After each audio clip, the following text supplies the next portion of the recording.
Thank you for listening. My name is Mike Strauss, aka Strauss21. I'm a mixed martial arts journalist. I currently contribute to bjpen.com, Low Kick MMA, CagesidePress.com. You could find my work there as well as my YouTube channel at aka Strauss21. And of course, the Did You See That Shit Mixed Martial Arts podcast that you are listening to right now. Here is my latest interview. I hope you enjoy it. I want to welcome back to the show Mr. Belal, remember the name Muhammad. Has a big fight coming up here. He's 14-2, trains at Roufusport and a couple UFC gyms here in Chicago. What's going on, man? How's it going, bro? Glad to be back on the show. Man, anytime, brother, especially for, a local fighter and someone as talented as yourself, man. 30 years old, 14-2. I think this is the year where people are going to start remembering the name. What do you think, Belal? Yeah, exactly, man. Last year I only had one fight, had a couple of injuries, had to run through, but it taught me a lot about myself and taught me a lot about the game, where I just sat there, watched the game, studied a lot more. I was able to train a little bit, so I feel like it was a good thing for me. So this year I plan on going hard, and like you said, getting my name out there in the top 5 by the end of this year. Yeah, it's confusing when you look at the landscape a little bit, man. I mean, you're on a 4-fight win streak, and you still are not in the top 15. Do you think that if all things go as planned against Geof Neal, do you think that this is the win that's going to get you in that top 15? Yeah, honestly, man, I don't really care about rankings anymore, man. Like you said, I'm on a 4-fight win streak. I'm not in the rankings. The rankings obviously don't mean anything to me. Right now, I'm just trying to stay busy this year, stay in fighting, man. A lot of these ranked fighters don't want to fight. None of them want to fight below them. So it doesn't give anybody else a chance to get their name into the rankings. So that's what I think the flaw is with the ranking system. These guys use the rankings as a reason to sit out and a reason to say no. Like in the old days, you're on a win streak, you're going to fight somebody on a win streak. I should be fighting somebody in a big win streak or somebody in that top tier of guys. But, I'm not the guy to freaking sit there and complain. I just want to fight. So when they call me with a name, I'm going to say, yeah, no matter what. Yeah, no, I hear you, man. The rankings are completely tainted. They're a fraud, in my opinion. You're right, man. They don't really make much sense at all. I mean, we've just seen it, just last week, right? With a guy. I mean, I know that you're not a big fan of Colby Covington, but he got passed over in favor of Kamaru Usman. What do you think about that, man? I mean, it seems like it's almost like a free for all, right? No, honestly, that was Colby's fault himself. He sat there and said he was too hurt to fight in Dallas. So then they gave him this time off, and then he said he was good to go January 29th for the Anaheim card against Woodley, but Woodley was hurt. But Colby's out here running around telling everybody he's the champ. You're the champ. Fight the next guy in line. That was Usman. So you and Usman should have fought on that Anaheim card, and that card should have never been canceled. If you're the champ, you have to fight the next best person. So, if Colby really thinks he's the best in the world, fight the next best person. Woodley's obviously out. You should have fought Usman. So I understand why the UFC passed on him for that reason. Yeah, no, I mean, makes sense, man. If you're a fighter, you got to get out there and fight. Like you said, back in the day, fighters didn't have an option to pick and choose their fights, man. Ever since Jared Gordon came to Roufusport, man, you guys have really clicked, man. It seems like you guys are real good friends.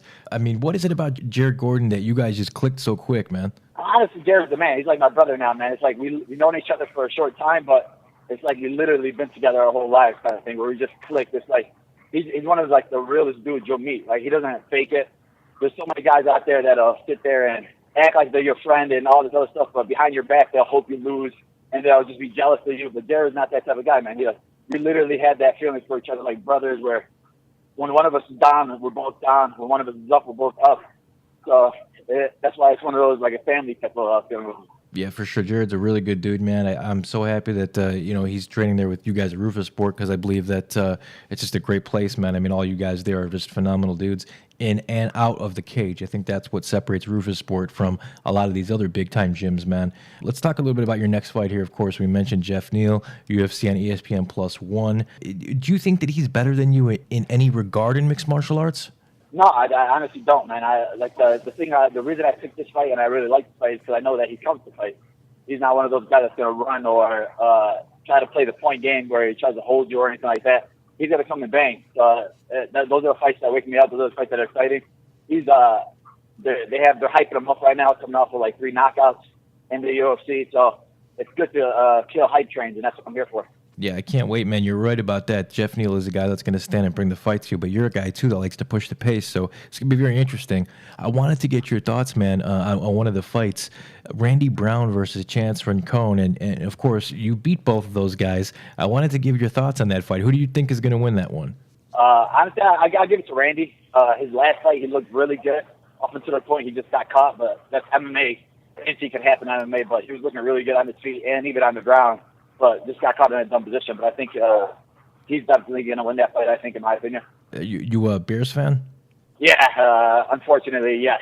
Man, how heartbreaking was that, huh? Yeah, man. It was literally like the saddest moment of the week for me. I was sitting there, and then when he made that first field goal, but they called the timeout, I was like, oh, man. I already knew he was going to miss the second one. And then once they hit the upright, I'm like, oh, my God, again, dude, are you serious? It was honestly the Bears' fault, man. They should have sat there, and they should have got rid of him before. He missed like 11 field goals during the regular season. Like, they should have never trusted him to be in the playoffs. But they're living, you learn. Yeah, no, that's exactly how I feel, man. That's what I said. They watched him miss all these field goals for the regular season, and then, we get to the postseason, and it comes down to him. So it's a heartbreaker, man. I'm right there with you. I'm a diehard Bears fan, and I was literally just speechless. I mean, I was in shock. And like you, man, when he made that first kick and they called the timeout, I was like, oh, here we go, But that's the way it goes. So, yeah, man, the fight's coming up here. When are you going to be heading out to Brooklyn? I'm going down there next Tuesday. All right, very cool. Is it just all business, or are you going to have a chance to enjoy the city at all? Well, I just literally came back from New York. I was there for the PFL for my coach, Lewis Taylor, who just won $1 million. So I was literally down there for a full week then. So it's basically like I'm going right back. So it's like really nothing I really got to see. Yeah, that's right. I saw you in the corner. You and Herc Hayes. I saw you guys in the corner for Lewis Taylor. That was really cool. Huh? I mean, couldn't have happened to a better guy, right?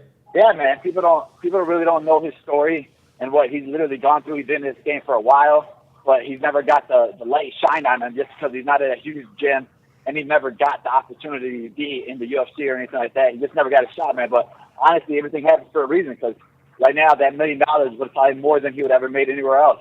Yeah, I mean, easily, right? I mean, the $1 million. I mean, Sean O'Connell was just talking about how all of his, he's over 30 fights, but all of those purses don't equal the $1 million. So yeah, it's truly amazing, man. I'm so happy for Lewis, and I'm so happy for you, because you have a big opportunity here to put 5 in a row together in the UFC. And if that doesn't get you in the top 15, man, I don't know what the hell is gonna. Super excited for you, Belal.